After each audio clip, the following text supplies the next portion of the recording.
김민재는 말디니 플러스 보누치 플러스 판다이크, 0컬럼이 왜 이래? 김민재 극찬 칼럼 분석. 극찬이 쏟아졌다. 김민재, 28 바이에른 뮌헨에 대한 얘기다.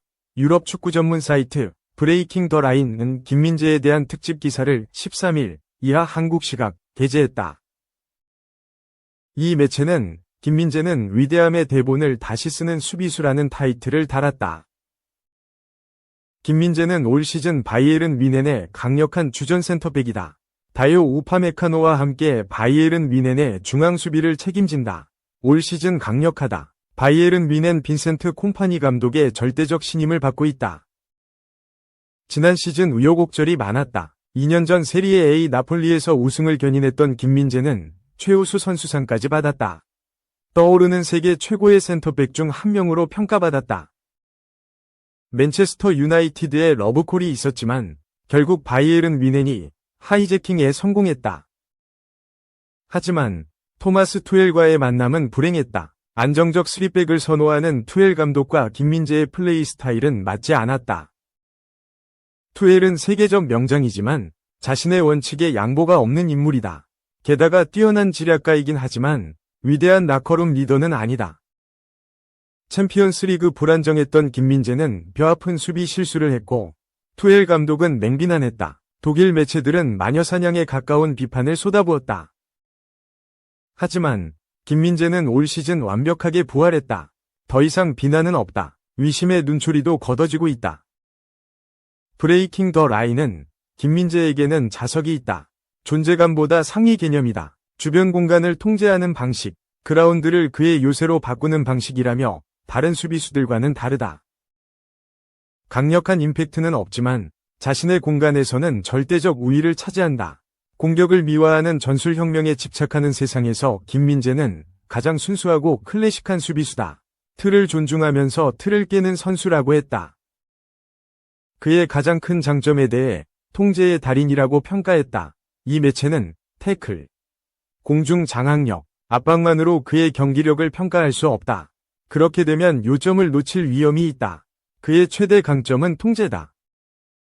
볼의 통제, 공간의 통제, 상황의 통제라며 강력한 운동 능력과 신체 능력을 지니고 있지만 그는 육체에 의존하지 않는다. 경기를 읽고 위협을 원천 차단한다. 상대 스트라이커들은 종종 보이지 않는 벽에 부딪히는 것처럼 보인다. 특히 태클에서 그의 타이밍은 직증이 있다. 발로 수비를 하고 정확하게 수비를 한다고 했다. 후방의 플레이메이킹에 대해서도 평가가 이어졌다. 이 매체는 현대 축구는 수비수에게 그 어느 때보다 많은 것을 요구하고 있다. 김민재는 21세기 센터백의 청사진이다. 그의 패스 범위는 상상 그 이상이다. 짧고 날카로운 패스뿐만 아니라 롱패스 역시 견고하다. 계산된 결정과 목적이 뚜렷한 패스다. 침착함은 놀라울 정도라고 했다. 많은 사령탑이 원하는 센터백으로서 가치도 언급했다. 이 매체는 전술적 카멜레온이다. 전술의 변화에 다양한 변신을 할 수 있다. 높은 수비 라인을 원하면 김민재가 필요하다. 후방의 수비 범위는 상상 이상이다. 모든 것을 쓸어버릴 수 있는 속도와 인식력을 가지고 있습니다. 수비 라인을 내린 상황에서 상대 압박을 견디는 것을 원한다면 김민재는 전쟁터의 장군처럼 박스 안에서 사령관이 된다며 점유율 기반 설정에서 그는 메트로놈이 되어 뒤에서 템포를 지시합니다. 경기가 요구하는 것은 무엇이든 제공할 수 있는 수비수라고 했다. 또 단지 그는 수비수로서 다재다능함만을 가지고 있는 것은 아니다. 팀 동료들에게 시너지 효과를 준다. 훌륭한 수비수는 개인의 탁월함으로 평가받지만 최고 수비수는 팀을 향상시킵니다. 자신의 영역을 지키기만 하는 것이 아니라 전체 포백 라인을 조직하여 팀 동료들을 조율한다고 했다. 물론 김민재는 완벽한 것만은 아니다. 약점도 있다. 이 매체는 위대한 선수들도 결점이 있고 김민재도 예외는 아니다. 가장 많은 비판은 가끔 자신의 신체적 능력에 의존한다는 것이다. 미묘한 상황에서 파울이 많이 나오는 이유다. 또 김민재의 패스는 엘리트급이지만 공격 단계에 직접 가담하거나 직접 기여하는 경우는 많지 않다. 또 일관성이 부족한 부분도 있다고 지적했다. 이 매체는 김민재에 대해 극찬을 이어갔다. 그는 이미 세계 최고의 수비수 중 한 명이다. 5년 후 챔피언스리그 우승팀, 발롱도르 최종 후보, 그리고 한국 축구의 황금세대의 주춧돌을 놓을 수 있다. 파올로 말디니의 본능, 레오나르도 보누치의 패스, 버질 반 다이크의 운동 능력을 갖춘 수비수로 시대를 연결하는 드문 선수다. 수비의 전통을 존중하면서 현대의 요구를 수용하는 수비수로 평가받을 것이라고 했다. 2. 이강인 미쳤다 결승골 어시스트 오른쪽 화살표 PSG. 모나코의 4에서 2 제역전승. 25분 뛰고도 완벽. 대한민국 골든보이 이강인 23. 이 교체 출전에도 결승골을 어시스트하며 완벽한 플레이를 펼쳤다. 소속팀 파리 생제르맹도 짜릿한 역전승을 거뒀다. PSG는 19일 한국 시간 프랑스 모나코의 루이 2세 스타디움에서 열린 2024-2025 프랑스 리그 1 16라운드 AS 모나코와 원정 맞대결에서 4에서 2 제역전승을 거뒀다. 1에서 2로 지고 있다가 4에서 2로 승부를 뒤집었다. 이로써 선두 PSG는 12승 3무, 승점 40, 리그 16경기 무패 행진을 이어갔다. 또 선두 경쟁을 벌이는 모나코를 이겨 리그 우승에 더욱 앞서 나가게 됐다.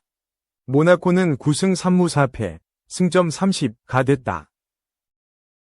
이강인은 모나코전에서 벤치에서 경기를 시작했다.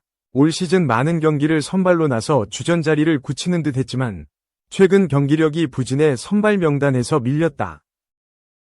앞서 프랑스 르키프는 이강인이 실망스러운 경기력을 보여주고 있지만 루이스 엘리케 PSG 감독의 신뢰를 얻고 있다고 비판하기도 했다.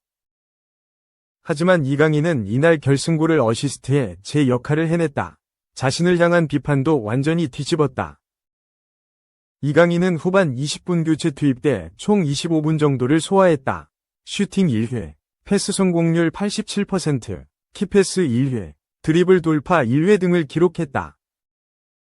무엇보다 2에서 2로 비기고 있던 후반 38분 코너킥 찬스에서 날카로운 크로스를 올려 팀 공격수 곤살로 하무스의 결승골을 도왔다. 이강인은 후반 추가 시간 환상적인 슈팅까지 날렸으나 상대 골키퍼 슈퍼세이브, 골대에 막혔다. 유럽 축구 통계 사이트 후스코어드닷컴은 이강인에게 평점 7.04를 부여했다. 또 다른 통계 매체 풋몹의 평점은 7.0이었다. 소파스코어는 평점도 7.2로 높았다. 모나코에서 뛰는 일본인 공격수 미나미노 타쿠미도 교체로 뛰었지만 별다른 활약을 보여주지 못했다. 후스코어드닷컴 기준 평점 6.13을 기록했다. 엘리케 감독은 4일 이에 3포메이션을 꺼내들었다. 우스망 덴벨레와 데지레 두에, 브래들리 바르콜라가 3톱으로 나섰다. 이 선에선 워렌 자일의 에메리, 파비앙 루이스가 공격을 지원했다. 중원은 비티냐가 맡았다. 포백은 주앙 네베스, 윌리안 파초, 마르키뉴스, 아치라프 하키미, 골무는 잘루이지 돈나룸마가 지켰다. PSG는 전반 초반 모나코의 거센 공격에 밀렸다. 악재까지 터졌다. 주전 골키퍼 돈나룸마가 부상을 당해 백업 골키퍼 마트베이 소파노프가 교체로 들어갔다. 하지만 PSG는 전반 24분 두에의 선제골에 힘입어 리드를 잡았다. 두에는 하키미가 내준 패스를 다이렉트 슈팅으로 연결해 골망을 흔들었다. 모나코의 반격도 만만치 않았다. 후반 8분 엘리세 벤세기르, 7분 뒤에는 브릴 엠볼로의 연속골이 터졌다. PSG는 순식간에 리드를 뺏겼으나 후반 19분 덴벨레의 동점골로 균형을 맞췄다. 여기에 엘리케의 교체 카드가 제대로 먹혔다. 교체로 들어간 이강인, 하무스가 결승골을 합작했다. 또 후반 추가 시간에는 덴벨레가 쐐기골을 터뜨렸다. 결국 PSG가 중요한 승점 3을 따냈다.